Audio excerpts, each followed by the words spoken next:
Praise the Lord. ஆண்டவராகிய இயேசு கிறிஸ்துவின் இனிய நாமத்தில் இதை பார்த்து கொண்டிருக்கிற ஒவ்வொருவரையும் எல்ஷடாய் ஊழியத்தின் சார்பாக வாழ்த்துக்கள் சொல்லி வரவேற்கிறோம். இந்த ஜூன் மாதத்தினுடைய 4வது வாரத்தில் வந்திருக்கவங்க ஒவ்வொருவரையும் நாங்கள் வரவேற்கிறோம். கர்த்தர் உங்களோடு இந்த நாள் இடைப்படுவாராக. இந்த நாளுடைய ஆராதனை மற்றும் செய்தியை கர்த்தர் பொறுப்பேற்றுக் கொள்ளும்படியாக இந்த நாளுடைய ஆராதனை நடத்துகிற அருமையான மகன் நித்தினுக்காக, சகோதரர் மஞ்சுநாத்துக்காக என் தேவனை ஸ்தோத்திரிக்கிறேன். கர்த்தர் அவளை சிலுவையில் மறைத்து வெளிப்படும்படியாக, தேவன் அவளை வல்லமையாடுத்து உபயோகப்படுத்தும்படியாக இருக்கிற இடத்துல தலையில தாழ்த்தி ஒப்பு கொடுத்து ஜெபிக்கலாம். நல்ல ஆண்டவரே, இந்த அருமையான வேலைக்காக நன்றி செலுத்துகிறோம். இந்த அருமையான கால வேளையில உங்களுடைய சமூகத்தில் வருவதற்கு நீங்க பாராட்டின கிருபைகளுக்காக நன்றி ஏசப்பா. இந்த 6வது மாதத்தினுடைய 4வது வாரத்தில் நாங்கள் வந்திருக்கிறோம். கர்த்தர் நீர் எங்களோடு இடைப்படுவீராக. இந்த நாளுடைய ஆராதனை நடத்துகிற அருமையான மகன் நித்தினுக்காக, சகோதரர் மஞ்சுநாத்துக்காக நன்றி செலுத்துகிறோம். கர்த்தர் சிலுவையில் மறுத்து வெளிப்படுவதுமாய் ஜெபிக்கிறேன். நீர் எங்களோடு பேசுவீராக.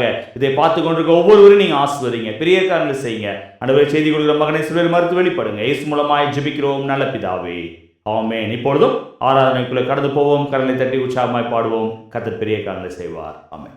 எல்ஷடாய் குடும்பத்தின் சார்பாக இந்த 4வது வார ஆராதனைக்குள்ளே வாழ்த்து வரவேற்கிறேன். கர்த்தர் நல்லவர் என்பதை ருசித்து பாருங்கள். இந்த புதிய வருடத்திலே 6 மாதங்கள் கடந்து விட்டது. எல்லாருக்கும் ஒரு சந்தோஷமான காரியம் எலெக்ஷன். ஆளும் கர்த்தர் நாம் கிரகிக்க முடியாத ஒரு காரியங்களை நம் வாழ்க்கையிலே செய்கிறார். வசனம் சொல்லுகிறது, நாம் நினைப்பதற்கும் நாம் வேண்டிக் கொள்வதற்கும் அதிகமாக செய்கிறவர். இந்த மாதத்திலே ஒட்டுமொத்த இந்தியாவிற்கும் ஒரு பெரிய நாம் எதிர்பார்க்காத ஒரு அற்புதத்தை கர்த்தர் செய்திருக்கிறார். அந்த கர்த்தரை நாம் நினைவு கூர்ந்து அவரை கொஞ்ச நேரம் இருதயத்திலிருந்து ஆராதிப்போம்.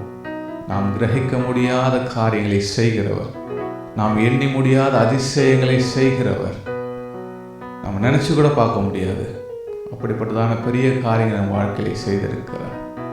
கொஞ்ச நேரம் கண்களை மூடி என்னோடு கூட சேர்ந்து கிரகிக்க முடியா காரியம் செய்வி சர்வஞானியே உம்மை ஆராதிப்பே. கிரகிக்க முடியா காரியம் செய்வி சர்வஞானியே உம்மை ஆராதிப்பே. கிரகிக்க முடியா காரியம் செய்வி சர்வஞானியே உம்மை ஆராதிப்பே. கிரகிக்க முடியா காரியம் செய்வி சர்வஞானியே உம்மை ஆராதிப்பே. என் தேவன் எனக்காய் ஏதாகிலும் செய்திடுவார் என்றாகிலும் என்னை மறந்தது உண்டா? என் தேவன் எனக்காய் ஏதாகிலும் செய்திடுவார் என்றாகிலும் என்னை மறந்தது உண்டா? என் தேவன் எனக்காய் ஏதாகிலும் செய்திடுவார் என்றாகிலும் என்னை மறந்தது உண்டா?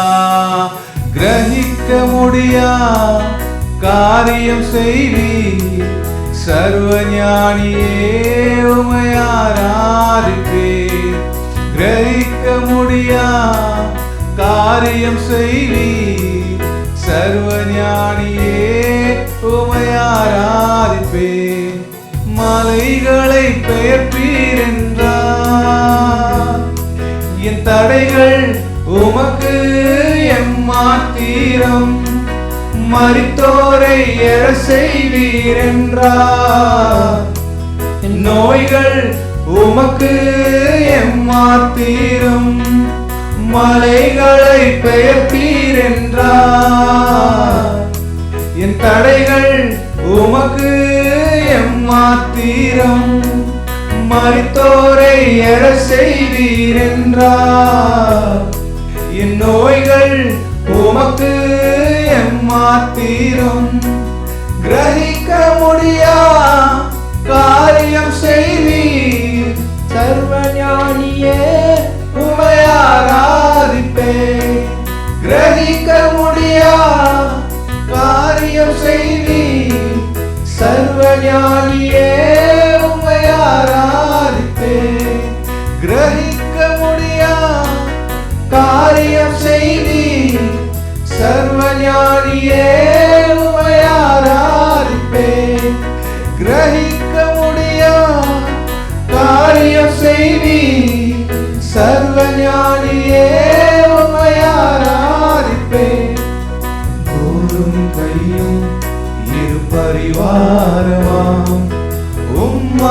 உம்மாலன்றி இது யாரால் கூடும்?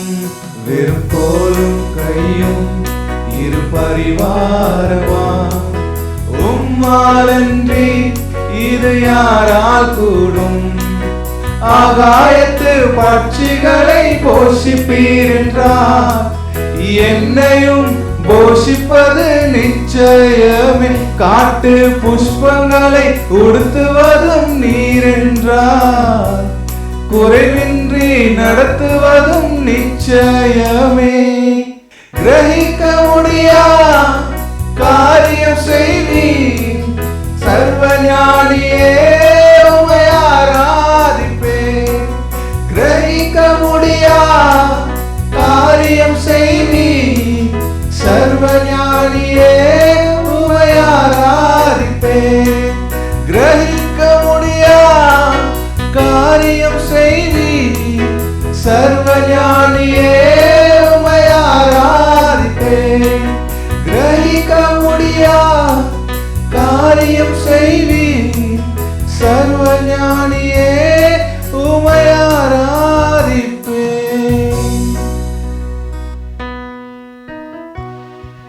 மோசே தன்னை ஊழியத்திற்கு கர்த்தர் அழைக்கிற போது இன்னதென்று அறியாதிருந்தான். ரொம்ப தூரமா நின்றுக்கிட்டு ஒரு செடி எரியுதை பார்த்து ஏதோ அங்கே எரிஞ்சு கொண்டு இருக்குது அப்படின்னு சொல்லிட்டு கிட்டே கிட்டே போகிற போது கர்த்தர் அவனோடு பேச ஆரம்பித்தார். அவன் தூரம் இருந்த வரைக்கும் அவனுக்கு அது என்னன்னு தெரியல. ஆனால் எப்போ அவன் நெருங்கி வந்தானோ கர்த்தர் அவனோடு கூட பேச ஆரம்பித்தார். Then he realized அது எவ்வளவு பெரிய திட்டம்.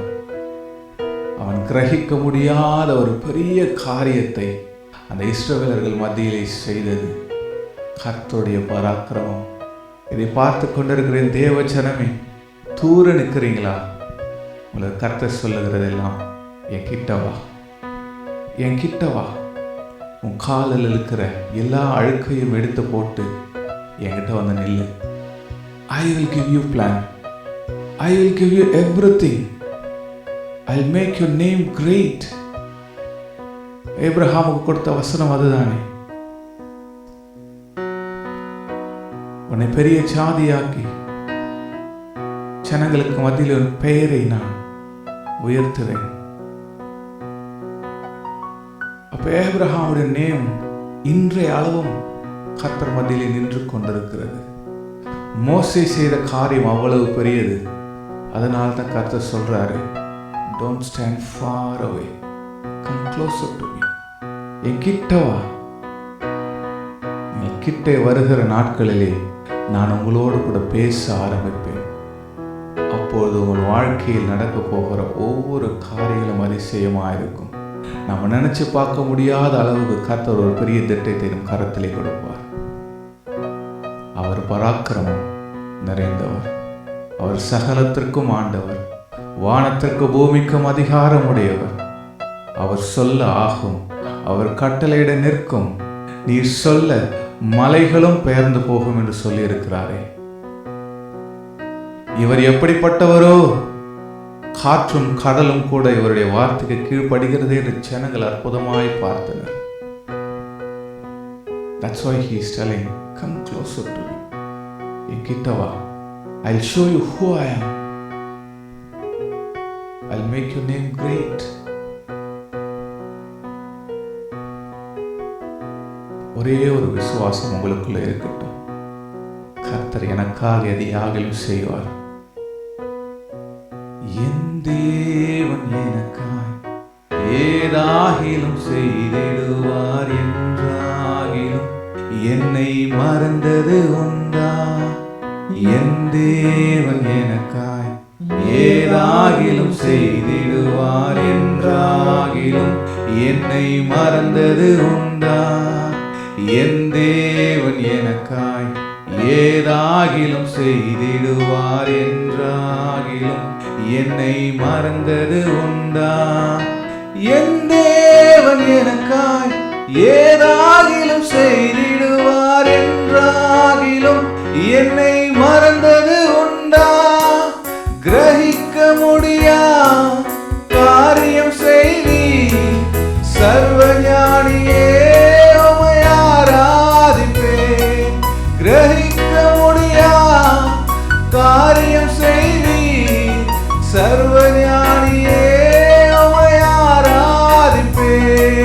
கிரகிக்க முடியா காரியம் செய்வீர், சர்வ ஞானியே உம்மை ஆராதிப்பேன்.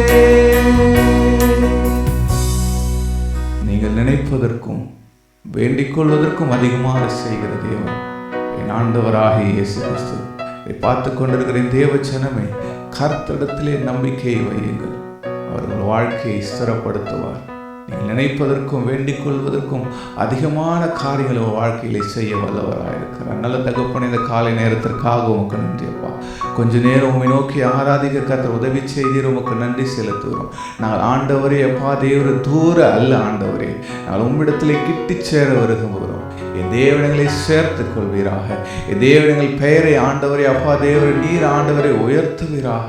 எங்களை இந்த பூமியிலே கர்த்தாவே தேவரை சகல ஜனங்களுக்கு மத்தியிலும் மோசேயை பயன்படுத்தினது போல, ஆபிரகாமை பயன்படுத்தினது போல, யோசேப்பை பயன்படுத்தினது போல எங்களை எடுத்து பயன்படுத்துவீராக. பரிசுத்த ஆவியானவருடைய அன்பிலே நாங்கள் நிலைத்திருக்க என் தேவன் உதவி செய்யுங்கப்பா. நீர் அப்படியே செய்கிறபடியால் உமக்கு நன்றி செலுத்துகிறோம். நீர் அப்படியே செய்கிறபடியால் உமக்கு ஆண்டவரே அப்பா தேவ ஸ்தோத்திரங்களை செலுத்துகிறோம். இயேசு கிறிஸ்துவின் நாமத்தில் செபிக்கிறோம் ஜீவனுள்ள பரம தகப்பனே, ஆமென்.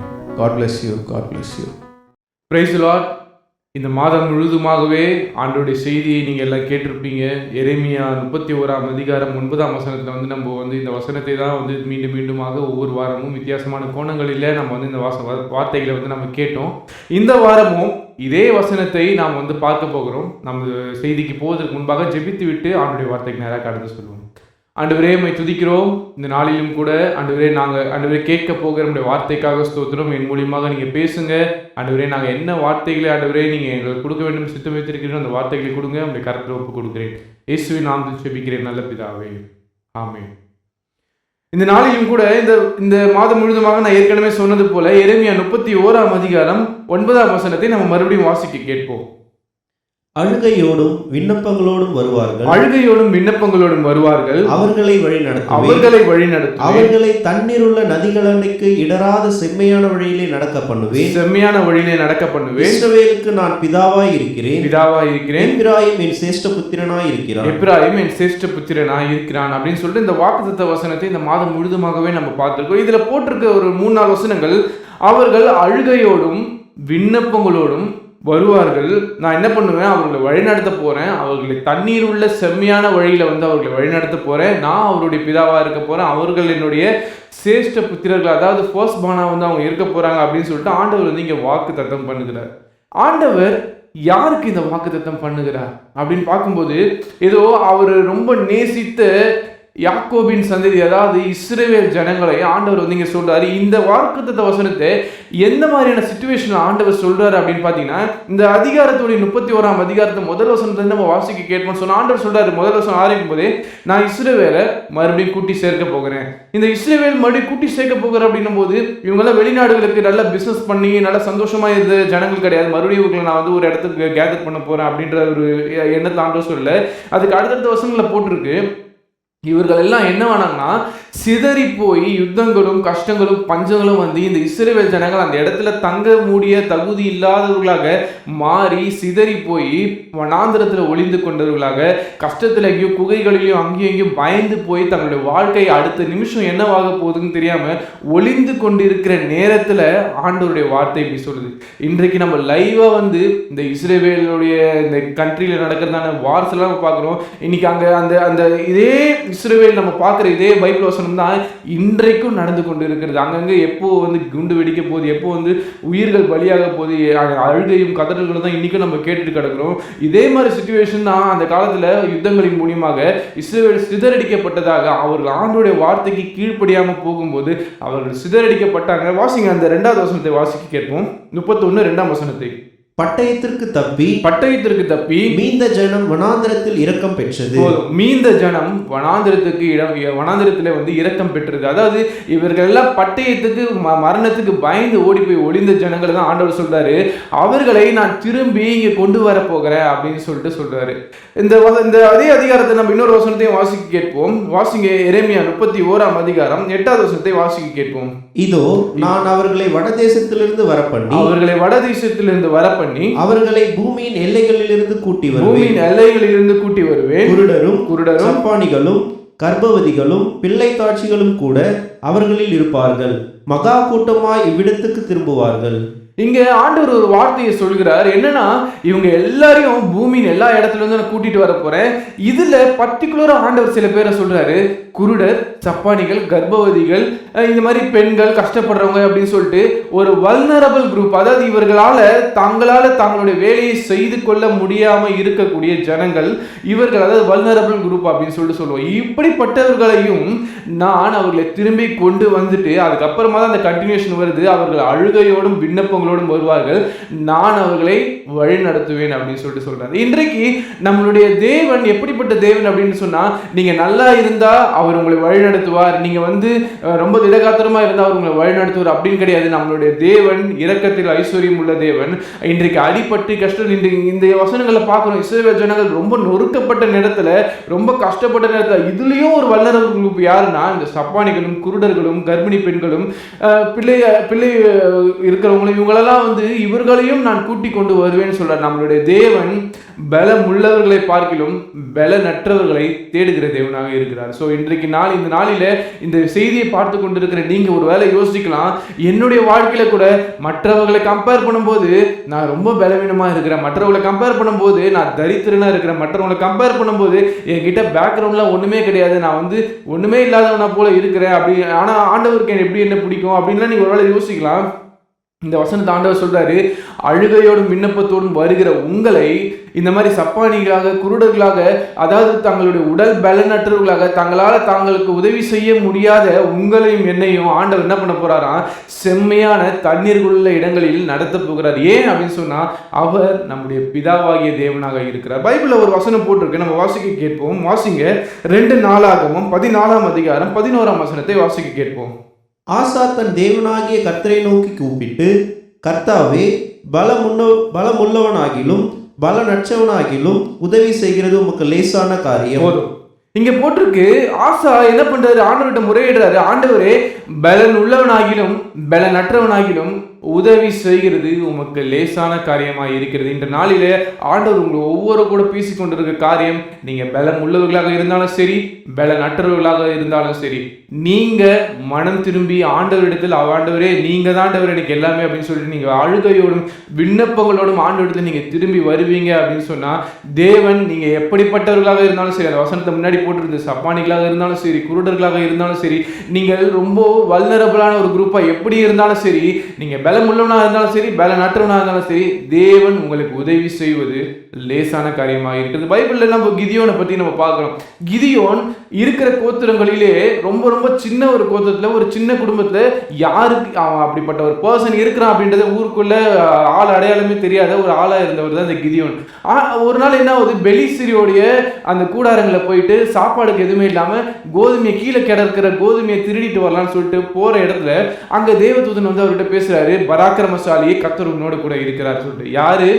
பயந்து போயிருக்கிற, ஆள் அடையாளமே தெரியாம இருக்கிற ஒரு கிதியோனை பார்த்து ஆண்டவர் சொல்றாரு, பராக்கிரமசாலியே கர்த்தர் உன்னோடு கூட இருக்கிறார். இதுதான் நம்மளுடைய தேவன். இன்றைக்கு நீங்க ஒருவேளை இந்த உலகத்துக்கு பயந்து ஒளிந்து கொண்டவர்களாக இருக்கலாம். ஒருவேளை நீங்க பலவீனமா இருக்கிறீங்க அப்படின்னு சொல்லிட்டு உங்களை நீங்களே, உங்களுக்கு மேல நீங்க செல்ஃப் பிட்டின்னு சொல்லணும். அதாவது நம்ம மேல நம்மளே பரிதாபப்பட்டுப்போம் நிறைய நேரத்தில். என்னால் முடியாது, நான் ஏன் இதெல்லாம் பண்ண போறேன் அப்படின்னு சொல்லிட்டு நம்மளே குறைவா மதிப்பிட்டு கொண்டு இருப்பான். இப்படி குறைவா நீங்க மதிப்பிட்டு கொண்டு இருந்தீங்கன்னா ஆண்டவர் உங்களை பார்த்து சொல்றாரு, பராக்கிரமசாலியே கர்த்தர் உன்னோடு கூட இருக்கிறார். ஸோ அதுக்கப்புறமா கிதியோன் செய்த காரியம் வரலாறா மாறுச்சு.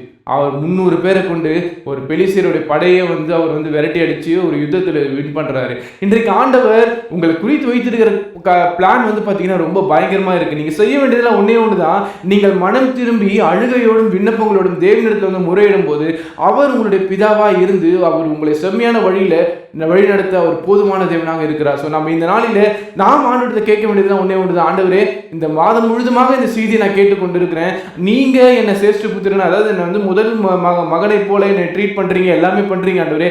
ஆனா என்னுடைய வாழ்க்கையில நான் திரும்பி பார்க்கும்போது நான் உங்ககிட்ட வரனா அப்படின்னு சொல்லிட்டு நீங்க ஆண்டவரத்தை நீங்க ஒவ்வொரு வாட்டி முறையிடும் போது கேட்டு பாருங்க. இன்றைக்கு நீங்க ஒருவேளை சிதறடிக்கப்பட்ட போல இஸ்ரவேல் ஜனங்களை போல சிதறி போய் தான் இருக்கிறீங்களா? இல்ல நான் ஆண்டவரத்தை திரும்பி வர போறேன், நான் ஒண்ணுமே இல்லாதவனாக இருந்தாலும் சரி, குருடனா இருந்தாலும் சரி, சப்பானியா இருந்தாலும் சரி, எப்படிப்பட்டவனா இருந்தாலும் சரி, எனக்கு திரும்பி என் தேவன் வேணும்னு சொல்லிட்டு நீங்க ஆண்டவரிடத்துல வரும்போது நிச்சயமாகவே அவர் உங்களை மீண்டும் உயர்த்த போகிறார். எப்படின்னா கிதியோனை, ஒன்றுமே இல்லாத கிதியோனை எப்படி பராக்கிரமசாலியாக மாற்றினாரோ, நீங்க பலவீனம் உள்ளவர்களாக இருந்தாலும் சரி, பலம் உள்ளவர்களாக இருந்தாலும் சரி, உங்களுக்கு உதவி செய்வது என்னுடைய தேவனுக்கு, நம்முடைய தேவனுக்கு அது லேசான காரியமாக இருக்கிறது. ஸோ இந்த நாளில் தேவன் நமக்கு கொடுக்குற ப்ராமிஸ் இதுதான். நீங்கள் அழுகையோட விண்ணப்பங்களோடு வரும்போது ஒன்றுமே இல்லாத பலவீனமாக இருக்கிற உங்களை தேவன் உயர்த்த போகிறார். நம் கண்களை மூடி நாம் ஜெபிப்போம். ஆண்டவரே, நாங்கள் துதிக்கிறோம். ஆண்டவரே, இந்த நாளில் நாங்கள் கேட்ட இந்த செய்தியை நீர் எங்களுக்கு ஆசீர்வதித்ததற்காக நன்றி. பலமுள்ளவனாகிலும் பலனற்றவனாகிலும் உதவி செய்வது உங்களுக்கு லேசான காரியம் ஆண்டவரே. இங்கே பைபிளில் நாங்கள் இன்னைக்கு வசனங்களை பார்த்தோம் ஆண்டவரே. பர்டிகுலராக ஆண்டவரே, ஒன்றுக்குமே உதவாதவங்க, அடுத்தவர்களை சார்ந்து வாழுகிற மக்களையும் ஆண்டவரே, நீர் அவர்களை ஆண்டவரே ஒரு செழிப்பான ஒரு வாழ்க்கையை கொடுப்பேன் அப்படின்னு சொல்லிட்டு இந்த ஆண்டவரே எரேமியா 31ஆம் அதிகாரத்தை நீங்கள் பேசியிருக்கிறீங்க ஆண்டவரே. எங்களுடைய வாழ்க்கை கூட அநேக நேரத்தில் நாங்கள் ஒளிந்து கொண்டவர்களாக, பயந்தவர்களாக, ஆண்டவரே பலனற்றவர்களாக, திடனற்றவர்களாக வாழ்க்கையில் நாங்கள் இருக்கும்போது நீர் இன்று நாளில் எங்களை பேசின இந்த வார்த்தை நிச்சயமாகவே எங்களை என்கரேஜ் பண்ணும் ஆண்டவரே. நாங்கள் ஆண்டவரே உம்மிடத்தில் திரும்பி வருகிறவர்களாக, ஆண்டவரே எங்களுடைய விண்ணப்பங்களை உம்மிடத்தில் செலுத்தக்கூடியவர்களாக இருக்க உதவி செய்யுங்க. ஒரு வேளை நாங்கள் பயந்தவர்களாக இருப்போம்னு சொன்னால் ஆண்டவரே, எங்களை நாங்கள் பராக்கிரமுள்ளவர்களாக நாங்கள் மாற்றிக்கொள்ள உதவி செய்யுங்க. நீர் எங்களோடு கூட இருக்கும்போது ஆண்டவரே, அது சிங்க கெபியாக இருந்தாலும் சரி ஆண்டவரே, சூளை நெருப்பாக இருந்தாலும் சரி ஆண்டவரே, நீர் எங்களோடு கூட இருக்கும்போது ஆண்டவரே, நீங்கள் பெரிய காரியங்களை எங்கள் வாழ்க்கையில் செய்ய முடியும் என்பதை நாங்கள் முழு மனதோடு விசுவாசிக்கிறோம். இந்த செய்தி கேட்டுக்கொண்டு இருக்கிற ஒவ்வொருவரையும் நீங்கள் பொறுப்பெடுத்துக் கொள்ளுங்க. அவங்க வாழ்க்கையில் ஒரு ஆண்டவரே, அப்பா ஆண்டவரே, வெற்றி நீங்கள் தந்து அவங்க ஆஸ்வதிக்க வேணுமாய் ஜெபிக்கிறேன். இயேசுவின் நாமத்தில் ஜெபிக்கிறேன் நல்ல பிதாவே, ஆமென். ஹல்லேலூயா. கர்த்தர் நல்லவர். நல்ல ஒரு ஆராதனை மற்றும் நல்ல செய்தியை கேட்டோம். கர்த்தர் நம்ம ஒவ்வொருவரோடு இடைப்படுவது மாத்திரமல்ல, நம்மோடு பேசின தேவன், நம்முடைய உள்ளான மனுஷனை பலப்படுத்தினது மாத்திரமல்ல, இந்த மாதம் முழுவதுமாய் தேவன் நம்மை நடத்தினார். அந்த தேவனுக்கு நன்றி செலுத்தி, ஆண்டவரே என்னை தொடர்ந்து கரம் பிடித்து நடத்துங்க என்று சொல்லி கேட்போம். கர்த்தர் பெரிய காரியங்களை செய்வாராக. இருக்கிற இடத்துல தலையில தாழ்த்தி ஆவியானுடைய கரத்தில் ஒப்பு கொடுத்து ஜெபிக்கலாம். நல்ல ஆண்டவரே, இந்த அருமையான வேலைக்காக நன்றி செலுத்துகிறோம். இந்த நாளுடைய ஆராதனை எங்களுக்கு ஆசீர்வதித்து கொடுத்தீங்க, அதுக்காக நன்றி. நடத்தின பிள்ளைகளுக்காக நன்றி செலுத்துகிறோம். விசேஷமாய் நாளில் செய்தி கொடுத்த மகனுக்காக நன்றி. ஏசப்பா, நீர் எங்களோடு இடைப்பட்டதுக்காக நன்றி செலுத்துகிறோம். ஏசப்பா, தொடர்ந்து அவளை ஆசீர்வதிப்பீராக. அநேக மறைப்பொருளை வெளிப்படுத்துங்க. அநேகருக்கு வல்லமையாக உபயோகப்படுத்த வேண்டுமாய் ஜெபிக்கிறேன். ஆண்டவரே, இதை பார்த்து கொண்டிருக்க ஒவ்வொருவருக்கும் வேண்டிய கிருபைகளை கட்டளையிடுங்க. அவளை பலப்படுத்துங்க. அவள் உமக்கென்று எழுந்து பிரகாசிக்க ஓட கர்த்தர் உதவி செய்வீராக. அவங்களுடைய விசுவாசத்தில் சோர்ந்து போய்விடாதபடி தொடர்ந்து உமக்கென்று ஓடுவதற்கான பலத்தை கட்டளையிட வேண்டுமாய் ஜெபிக்கிறேன். எல்லா துதி கனமுமே ஒருவருக்கே செலுத்துகிறோம். இயேசு மூலமாய் ஜெபிக்கிறோம் நல்ல பிதாவே, ஆமென். எல்லாரும் சேர்ந்து சொல்லலாம். என் ஆத்மாவே கர்த்தரை ஸ்தோத்திரி, என் முழுமே அவருடைய பரிசுநாமத்தை ஸ்தோத்திரி. என் ஆத்மாவே கர்த்தரை ஸ்தோத்திரி, அவர் செய்த சகல உபகாரங்களை மறவாதே. ஆமென். கர்த்தராகிய இயேசு கிறிஸ்துவின் கிருபையும் பிதாவாகிய தேவனுடைய அன்பும் பரிசுத்த ஆவியானவருடைய அனுநயக்கமும் நம் அனைவரோடும் கூட இப்பொழுதும் எப்பொழுதும் சதா காலம் இருப்பதாக. ஆமென். ஹல்லேலூயா. கர்த்தர் உங்களை ஆசீர்வதிப்பாராக. ஸ்கிரீன்ல வருகிற வாட்ஸ்அப் நம்பர்ல ஜெப குறிப்பு இருக்கு என்றால் தெரியப்படுத்துங்க. உங்களுக்காக ஜெபிக்க நாங்கள் ஆயத்தமா இருக்கிறோம். கர்த்தர் உங்களை ஆசீர்வதிப்பார். ஆமென்.